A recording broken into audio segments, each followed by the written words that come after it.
Alright guys, I'm going to quickly cut through this game from a free-to-play point of view. I have a free-to-play account right here in this new Taiwan server, okay? I know a lot of people are free-to-play and they've been chasing the absolutely wrong game plan and they are frustrating, they quit the game pretty quickly.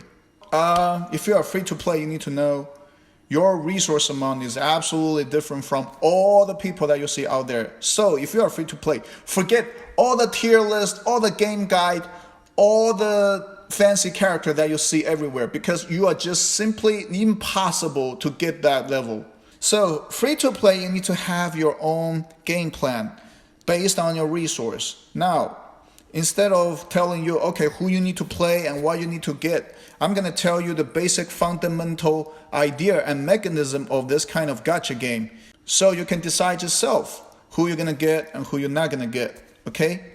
The construction of a team. First of all, you need a core DPS. Then you know every hero has a sidekick. Then what's going to be her sidekick? It's going to be Kenpachi. Then you will need a very important support character. In my rotation, I will get Yamamoto. I already tell you why Yamamoto is so important, because it's been a whole freaking 1.5 years or whatever. They don't have any character other than Yamamoto can deliver a very efficient crowd control. Why you need crowd control is just you need it. It's like in a basketball team, you need somebody to grab the rebound, right? If everybody just play offense, you lose the game. Simple as that. That's why you need different roles on your team. Yamamoto is your core support. Then, if that core support is your hero, you also need a sidekick. You need a sidekick support. I start out with Matsumoto because her tits are big. No, that's not the reason, because she's a free character. And do I want to use the free-to-play version of the Summer Matsumoto? Yes, you can also do that. Then you have to squeeze your resource later on for other characters, right? So now you understand, for free-to-play, it's all about the resource managing. Yes, it is about resource managing. This game is all about resource managing. For people that spend $200 a day, they have a lot more resource to get their character to 7-star. Honestly, any character you find on this list to get them to 7-star, it's going to be awesome, because simply you spend that much of resource on them. Okay, you have 2 DPS, 2 support.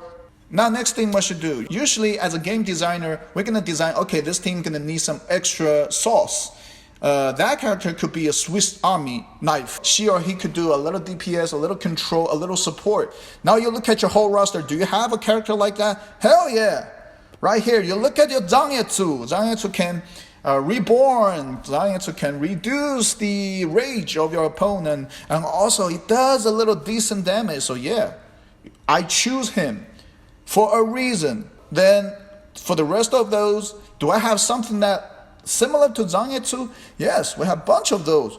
We have Kurosaki Ichiko, right? He can tank just a little bit. He can deliver enough damage just to kill the whatever left out by your Suifang. And if you awake his weapon later on, he can also does a little bit rage reduction. So yeah, I would choose Ichigo. If you do not like Ichigo, you can also choose this Hitsukaya Taija as well. Why I choose him is because he does a little bit of everything. He can tank just a little bit. He can do the control just a little bit. And is this the best roster of the game? Of course not. You have Summer Gin and Anniversary Aizen doing all this kind of this and that. But as a free-to-play, you won't be able to get them to a level that they can actually function on your team. Change your mentality from, this is awesome, that is awesome, I'm going to follow this tutorial and that guy and do this and that. Then I'm going to be the best. No, change that mentality. Your mentality will be, this is what I have. I'm going to do my game plan based on my resource. Remember, again, this is a resource management game, and you need to know the construction of a team. You need to know the structure. Then from the structure, you upgrade your game slowly.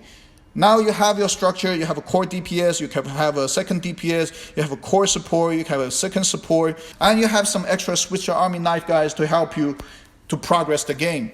And throughout the whole game, you're just simply upgrading this structure. You're going to decide yourself as a coach of the team, instead of going to all the forum and yelling at each other saying, oh, this Ichigo is good, that Aizen is bad. No, that's pointless. That's why every time I see a big spender trying to convince a free-to-play to get this and that character, I will be surprised because you just don't have the perspective over free-to-play. And that's just sad because soon enough that free-to-play will quit the game if he follows the guide and suggestion from a high spender. It's a game, it's your own game. And use your own brain to construct a team that fits your own plan. That's what I want to say to the free-to-play, okay? Get the construction of your team right and slowly upgrade them.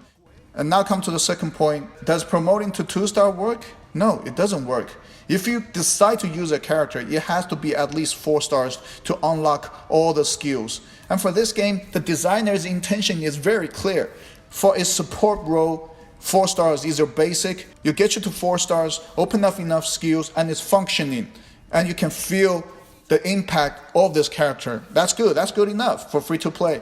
And for a DPS, the game designer is straight on point. They didn't put the damage increase to 6 stars because that's going to exhaust a lot of people's purse. They put it to 5 stars. The intention is so clear. If it's a DPS unit, put it to 5 stars. That's going to tremendously increase the efficiency of this DPS unit. That's why a lot of people say, oh, why my 4-star Aizen is not doing enough damage. Just because you didn't do the game right, just because the game plan was wrong. And I see another scenario is a free-to-play come to the chat room and start storming everybody, goes like, I'm gonna get anniversary Aizen. Well, are you able to put him up to 5 stars? If not, you're gonna cry. And soon enough you will realize, oh, I just exhausted all my jade on the summer Aizen. Now I'm getting beat up by every other free-to-play. Then you feel sad and then you quit. Okay, that's just pretty much the typical scenario of a free-to-play that doesn't know how to manage the resource. Free-to-play, if you like a very efficient DPS unit, make sure it's on 5 star. Save your resource. You need 270 Omni Shard to get any UR character to 5 stars. That's why I tell you, for free-to-play, Omni Shard is your best friend. For a support unit, 4 stars. You look at this Yamamoto 7 stars, it's a waste. Okay, right now you're looking at my character, I'm telling you, you put Yamamoto to 7 stars, even you are a whatever big spender, big VIP, it's a waste. It's not a damage unit. So come down to my point, especially for free to play. If you can define those characters as a support, as a CC, 4 star, enough. In this game, tank is also a supporting function. So tank, support, you make them to 4 star, get the function, you will see it will give you a big impact. So that's what I want to tell you, all the free to play, new to the game or whatever, try to chase all the game guide, all the tier lists out there.